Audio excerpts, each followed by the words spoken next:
আজকের ভিডিওটা সকালে ঘুম থেকে উঠে চোখ মুছতে মুছতেই শুরু করলাম। সবাইকে শুভ সকালের অনেক অনেক শুভেচ্ছা আর অভিনন্দন। দরজাটা খুলেই দেখি বাইরের সকালের রোদ্দুর একদম ঝলমল করছে। চলো ব্রাশ করতে করতে তোমাদের সাথে কিছু কথা শেয়ার করি। তোমরা যারা শুরু থেকে অর্থাৎ আমাদের ভিডিও জার্নির একদম প্রথম থেকে আমাদের সাথে ছিলে, তোমরা তো জানোই যে আমি ছোটখাটো একটা জব করতাম এবং গভর্নমেন্ট জবের জন্য প্রিপারেশন নিচ্ছিলাম, অর্থাৎ কোচিং করতাম। এরপরে হঠাৎই আমরা যে বাসাটায় ছিলাম ওটা চেঞ্জ করলাম এবং তোমাদেরকে বলেছিলাম যে আমরা বাসা চেঞ্জ করছি, কোথায় যাচ্ছি, কেন যাচ্ছি, আর বাসা চেঞ্জ করার কারণটাও তোমাদের সাথে সেভাবে শেয়ার করা হয়ে ওঠেনি। তো আজকে আমি সেই বিষয়টা নিয়েই তোমাদের সাথে কথা বলবো। সেই থেকে এখনো পর্যন্ত তোমরা যারা আমাদের সাথে আছো তারা হয়তো নোটিস করেছো যে আমরা এরপর থেকে যত ভিডিওই করেছি, যত ভিডিওই এসেছে সবগুলো ভিডিওই গ্রাম থেকে শ্যুট করা হয়েছে। তোমরা অনেকে হয়তো ভেবেও নিয়েছো আমরা গ্রামে চলে এসেছি।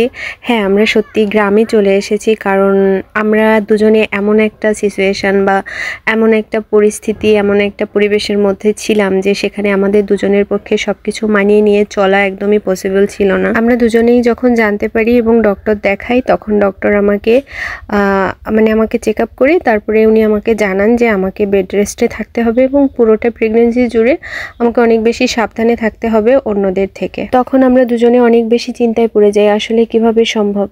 এরপরে আমি অফিস থেকে ছুটি নিয়ে নেই যে আমার যেহেতু প্রবলেম আমাকে ছুটি দিতে হবে।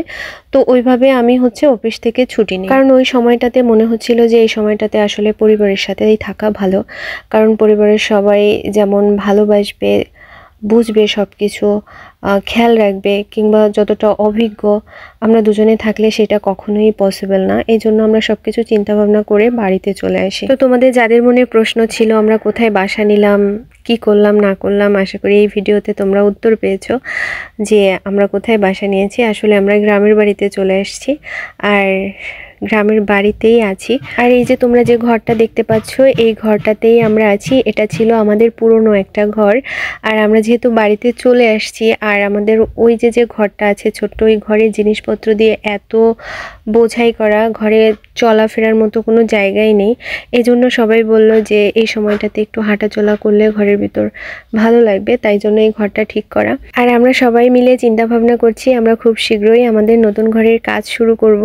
আর নতুন ঘর কমপ্লিট হয়ে গেলে আমরা সবাই আবার একসাথে একই ঘরের নিচে থাকবো। এখনও আমরা একসাথেই থাকি, শুধুমাত্র রাত্রেবেলা কিংবা পড়াশোনা করি যতটুকুন সময় নিজের কাজ থাকে ততটুকুন সময় আমরা এই ঘরটাতে থাকি, না হলে আমাকে এখন যে ঘরটাতে দেখতে পাচ্ছ এই ঘরটাতেই থাকি।